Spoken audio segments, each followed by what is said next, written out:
Hello my dear students, इस video में हम पढ़ेंगे कक्षा 12वीं से लिए गए चैप्टर नमक के बारे में, जिसे रज़िया सज्जाद ज़हीर ने लिखा है। तो सबसे पहले हम लेखिका रज़िया सज्जाद के बारे में थोड़ा जान लेते हैं। इनका जन्म 15 फरवरी 1917 को राजस्थान के अजमेर में हुआ। वहीं पर ही इन्होंने घर पर रहकर बीए तक की शिक्षा प्राप्त की। फिर शादी के पश्चात इलाहाबाद से उर्दू में एमए की। सन 1947 में ये अजमेर से लखनऊ आई और वहाँ करामत हुसैन गर्ल्स कॉलेज में पढ़ाने लगी। सन 1965 में इनकी नियुक्ति सोवियत सूचना विभाग में हुई। इन्हें सोवियत भूमि नेहरू पुरस्कार, उर्दू अकादमी उत्तर प्रदेश, अखिल भारतीय लेखिका संघ अवार्ड से नवाजा गया। 18 दिसंबर सन 1979 को इनकी मृत्यु हो गई। ये मूलतः उर्दू कहानी की लेखिका हैं और इनकी उर्दू कहानियों के संग्रह का नाम जर्द गुलाब है। आधुनिक उर्दू कथा साहित्य में इनका महत्वपूर्ण स्थान है। इन्होंने कहानी, उपन्यास व बाल साहित्य भी लिखा। उर्दू लेखिका रज़िया जी की भाषा सहज, सरल और मुहावरेदार है और कुछ कहानियाँ हिंदी में भी इनकी रूपांतरित हो चुकी हैं। सामाजिक यथार्थ व मानवीय गुणों का सहज सामंजस्य इनकी कहानियों की विशेषता है।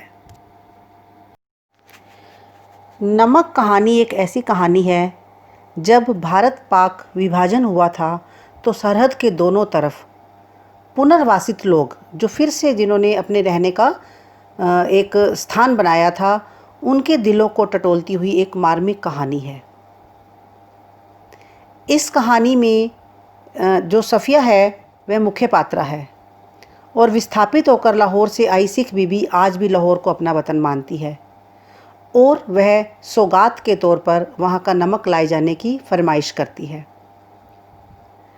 सफ़िया अपने पड़ोसी सिख परिवार के यहाँ कीर्तन में गई थी, तो वहाँ उसने एक सिख बीवी को देखा और उसे देखकर वह हैरान हो गई, क्योंकि उसकी आँखें, उसका भारी भरकम जिस्म, वस्त्र आदि सब सफ़िया की माँ की तरह थे। सफ़िया बड़े प्रेम से उसे देख रही थी और सिख बीवी भी सखिया के प्रेम दृष्टि से प्रभावित होकर बड़ी ही मन प्रसन्न हो रही थी। तो उसने सफ़िया के बारे में अपनी बहू से पूछा। अपनी बहू से उसे पता चला कि सफ़िया सुबह लाहौर जा रही है, तो वह लेखिका के पास आकर लाहौर की बातें करने लगी। उसने बताया कि जब भारत पाक विभाजन हुआ था तो वह भारत आई थी। उनका वतन तो आज भी लाहौर ही है। कीर्तन समाप्त हुआ और कीर्तन समाप्त होने के समय सफ़िया ने लाहौर से कुछ लाने के लिए पूछा, तो उसने थोड़ा हेजिटेट करते हुए हिचकिचाहट के साथ लाहौरी नमक लाने के लिए कह दिया। सफ़िया लाहौर गई और वहाँ 15 दिन तक रुकी। उसके भाई और उसके रिश्तेदारों ने उसकी वहाँ खूब खातिरदारी की। उससे मिलने वाले अनेक रिश्तेदार लाहौर में उसके पास आए और उसके लिए बहुत से उपहार भी लेकर आए। उसके सामने सेर भर लाहौरी नमक की पुड़िया ले जाने की समस्या थी, क्योंकि सिख बीबी ने वह नमक मंगवाया था। पुलिस अफसर भाई, सफ़िया का जो भाई था वह पुलिस अफसर था, तो पुलिस अफसर भाई ने इसे गैर कानूनी बताया कि नमक नहीं ले जा सकते, लाहौर से भारत नमक नहीं ले जा सकते, और उस पर व्यंग किया कि भारत के हिस्से में भी बहुत अधिक नमक आया था। तो लेखिका को इस बात पे गुस्सा आ गया, वह झुंझला गई तथा उसने नमक ले जाने की जिद की। भाई ने बोला कि कस्टम अधिकारी तुम्हें रोक लेगा और उसकी जांच का हवाला दिया। जब तुम्हारी जांच पड़ताल होगी तुम पकड़ी जाओगी और इससे तुम्हारी बेइज्जती होगी। उसे डर भी दिखाया, लेकिन जो सफ़िया थी वह नमक चोरी से नहीं ले जाना चाहती थी, क्योंकि वह किसी के लिए सौगात, एक उपहार लेकर जा रही थी। वह प्रेम की चीज़ को बड़ी इज्जत से, बड़े सम्मान से, बड़ी शालीनता से ले जाना चाहती थी। लेकिन उसके भाई ने बताया कि कानून की बहुत ज़्यादा सख्ती है और वह कहीं ना कहीं फंस जाएगी। वह इन बातों को सुनकर वह अंत में रोने लगी तथा भाई सिर हिलाकर चुप हो गया उसकी जिद के आगे। अगले दिन 2 बजे सफ़िया को रवाना होना था लाहौर से। उसने सारी रात बैठकर पैकिंग की, सारा सामान सूटकेस बिस्तरबंद सूटकेस व बिस्तरबंद में आ गया जितना भी सामान था उसका। अब एक कीनू की टोकरी थी, कीनू फल की टोकरी तथा नमक की पुड़िया ही शेष रह गई थी। अभी तक तो उसके दिमाग पर गुस्सा चढ़ा हुआ था और वह गुस्से में सारा काम पैकिंग का कर रही थी। धीरे धीरे उसका गुस्सा उतरने लगा और गुस्सा उतरने पर भावना के स्थान पर, उस समय वो इमोशनल हो रही थी तो इमोशनल होकर उसे अपने भाई पर गुस्सा आ गया था। अब धीरे धीरे जब गुस्सा शांत हुआ तो इमोशंस के स्थान पर बुद्धि, उसने दिमाग से काम लिया, धीरे धीरे उस पर हावी हो रही थी। वह बुद्धि से सोचने लगी, वह दिमाग लगाने लगी कि किस तरह से वह सम्मानपूर्वक नमक को लाहौर से ले जा सकती है। उसने कीनुओं के ढेर के नीचे नमक की पोटली छिपा दी। आते समय उसने देखा था कि भारत से केले जा रहे थे तथा पाकिस्तान से कीनू आ रहे थे और उनकी कोई जांच नहीं कर रही थी। भारत से केले जा रहे थे लाहौर और लाहौर से कीनू आ रहे थे। तो इस तरह उसे लगा कि नमक बिल्कुल सुरक्षित पहुंच जाएगा। फिर वह सो गई। वह लाहौर के सौंदर्य, माहौल व सगे संबंधियों के बारे में रात को सोते सोते स्वप्न देखने लगी। उसे जितना भी समय वह वहाँ रही, उसको जो वहाँ पर मान सम्मान प्यार मिला, रिश्तेदारों के साथ उसने जो आनंद उठाया, वह सब बातें उसे याद आ रही थी। यहाँ उसके 3 सगे भाई, चाहने वाले दोस्त, छोटे छोटे भतीजे भतीजियाँ सब याद आ रहे थे कि क्योंकि कल उसको वापस जाना था। कल वह लाहौर से जा रही थी, शायद फिर वह ना आ सके। फिर उसे इकबाल का मकबरा, लाहौर का किला, सूरज की डूबती किरणें आदि दिखाई दी। जो भी उसने लाहौर में अपना चीज़ें देखी थी, जो भी दर्शनीय स्थल उसने देखे थे, धीरे धीरे उसको सब वे याद। अचानक उसकी आंख लग गई और थोड़े समय के पश्चात उसकी आंख खुल गई क्योंकि उसका हाथ कीनुओं की टोकरी पर जा पड़ा था। उसके दोस्त ने कहा था कि वह हिंदुस्तान व पाकिस्तान की एकता का मेवा है। ये कीनू है, ये एकता दोनों को बांधने का मेवा है। वह फर्स्ट क्लास के वेटिंग रूम में बैठी थी। उसके भाई ने उसे दिल्ली तक का टिकट खरीद दिया था। तो वह सोच रही थी कि आसपास जो लोग टहल रहे हैं, जो भी वेट कर रहे हैं, सिर्फ वही जानती थी कि टोकरी की तरह कीनुओं में नीचे नमक छिपा हुआ है, उसकी नमक की पुड़िया है। जब वहाँ उसका सामान कस्टम जांच के लिए जाने लगा तो उसने फैसला किया कि वह बड़े एक तोहफ़ा जो लेकर जा रही है, बड़ी प्यार का, बड़े मोहब्बत का तोहफ़ा है, वैसे चोरी से नहीं लेकर जाएगी। उसने जल्दी से कीनुओं की टोकरी में से उस पुड़िया को निकाल लिया और अपने हैंड बैग में रख लिया, अपने पर्स में रख लिया। जब सामान जांच के बाद रेल की तरफ चला तो एक कस्टम अफसर की तरफ वह अपने आप चली गई, उसकी तरफ बढ़ी।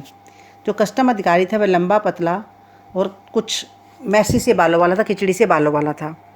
उसने उसके वतन के बारे में पूछा तो उसने हैरान होकर अपना वतन दिल्ली बताया। लेखिका ने अपना हैंडबैग, अपना पर्स मेज पर रख दिया और नमक की पुड़िया निकालकर कस्टम अधिकारी के सामने रख दी और उसे सब कुछ सच सच बता दिया कि इसे वह लेकर जा रही है, क्योंकि लाहौर से नमक ले जाने पर उस समय बैन था। सारी बातें सुनकर अफसर ने पुड़िया को अच्छी तरह से लपेटकर स्वयं सफ़िया के बैग में रख दिया और कहा कि मोहब्बत तो कस्टम से इस तरह गुजर जाती है कि कानून हैरान रह जाता है। मीन्स कहने का मतलब, तुम प्यार और मोहब्बत की कोई चीज़ लेकर जा रही हो तो हम कस्टम अधिकारी भी इन चीज़ों को थोड़ा सा इग्नोर कर देते हैं, कानून भी हैरान रह जाता है कि कब चीज़ चली गई। उसने जामा मस्जिद की सीढ़ियों को सलाम देने को कहा कस्टम अधिकारी ने, तथा सिख बीबी को भी संदेश देने को कहा कि लाहौर अभी तक उनका वतन है और दिल्ली मेरा। मीन्स कस्टम अधिकारी ने बोला कि दिल्ली मेरा और लाहौर सिख बीबी का वतन है। तो बाकी सब रफ्ता रफ्ता धीरे धीरे ठीक हो जाएगा। सफ़िया कस्टम के जंगले से निकलकर दूसरे प्लेटफॉर्म पर आ गई। यहाँ सभी ने उसे भावपूर्ण विदाई दी। आंखों में आंसू थे क्योंकि काफ़ी समय तक वह उनके साथ रहकर जा रही थी। अटारी में भारतीय पुलिस रेल में चढ़ी। एक जैसी भाषा, सूरत, वस्त्र, अंदाज, गालियों आदि के कारण लाहौर ख़त्म होने व अमृतसर शुरू होने का पता ही नहीं चला। उसे पता ही नहीं चला सफ़र कब कट गया। अमृतसर में कस्टम की जांच शुरू हुई तो वह कस्टम अफसर के पास पहुंची तथा अपने पास नमक होने की पूरी बात उसने सच सच बता दी। अफसर ने उसे अपने साथ चलने के लिए कहा।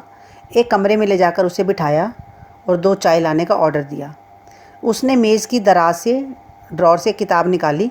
उसके पहले पन्ने पर लिखा था, शमशुल इस्लाम की तरफ से सुनील दास गुप्ता को प्यार के साथ, ढाका 1946। ये उस किताब के फर्स्ट पेज पर लिखा था। लेखिका के पूछने पर उसने अपने वतन का नाम ढाका बताया। अमृतसर का जो कस्टम अधिकारी था तो उसने बताया कि मेरा वतन ढाका है। जब विभाजन हुआ तो वह उस समय ढाका में था। जिस दिन वह भारत आ रहा था उससे 1 वर्ष पहले उसकी सालगिरह पर उसके दोस्त ने यह किताब उसको भेंट दी थी।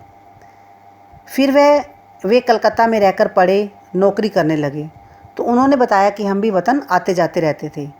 तो सफ़िया वतन की बात पर हैरान थी। कस्टम अफसर ने कहा कि अब वहाँ भी कस्टम हो गया है। उसने अपने वतन की डाब की प्रशंसा की। चलते वक्त क्या हुआ कि उसने पुड़िया सफ़िया के बैग में रख दी तथा खुद उस बैग को उठाकर आगे आगे चलने लगा। अभी मैंने एक शब्द बताया, डाब। डाब यानी कच्चा नारियल। जब सफ़िया अमृतसर के पुल पर चढ़ रही थी तब वह पुल की सबसे निचली सीढ़ी के पास सिर झुकाए चुपचाप खड़ा था। लेखिका सारी बातों को याद कर केवल एक ही बात सोच रही थी कि किसका वतन कहाँ है, वह जो कस्टम के इस तरफ है या उस तरफ। काम धंधे के चक्कर में विभाजन के बाद लाहौर वाले भारत में सेटल हो गए, भारत वाले लाहौर में हो गए, पाकिस्तान वाले भारत में हो गए, या ढाका वाले अमृतसर में आ गए, अमृतसर वाले कहीं और सेटल हो गए। तो विभाजन के बाद हर किसी को अपने वतन से फिर भी प्यार है और हर व्यक्ति अपने वतन से आज भी उतना ही प्यार करता है। एक मीठी सी खुशबू लेकर, एक मीठी सा प्यार लेकर, एक खुशी लेकर वह अंदर ही अंदर मुस्कुरा रही थी। तो बच्चों, इस कहानी का मुख्य संदेश ये है कि चाहे भारत और पाकिस्तान अलग अलग हो गए या कहीं पर भी विभाजन हुआ, मानचित्र पर, मैप पर एक लकीर खींच देने से वहाँ रहने वाले लोगों के दिल नहीं बट जाते। ज़मीन बट जाती है, घर बार बट जाता है, लोगों के आने जाने पर पाबंदियाँ लग जाती हैं, परंतु लोगों का जो लगाव है वह अपने मूल स्थान से बना ही रहता है। पाकिस्तानी कस्टम अधिकारी द्वारा दिल्ली को तथा भारतीय कस्टम अधिकारी द्वारा ढाका को अपना वतन मानना इसका प्रमाण है। कोई भी व्यक्ति अपनी मातृभूमि से उतना ही जुड़ा रहता है जितना वह अपनी माँ से जुड़ा होता है। चाहे वह कहीं भी रहता हो, लेकिन उसकी जो एक उम्मीद, उसका जो एक प्यार, उसका जो एक इमोशंस होते हैं वे अपनी धरती से जुड़ी रहती हैं। तो इस तरह से बहुत ही इंटरेस्टिंग चैप्टर है बच्चों, और बड़े ही आसान तरीके से मैंने इसे समझाया है। आपको एक ही बार कहानी सुनने में अच्छी तरह से समझ आ जाएगी। Thank you and God bless you all. आप मेरे चैनल को लाइक एंड सब्सक्राइब ज़रूर करें ताकि नेक्स्ट जो भी वीडियो मैं डालूँ उसका आप लाभ उठा सकें।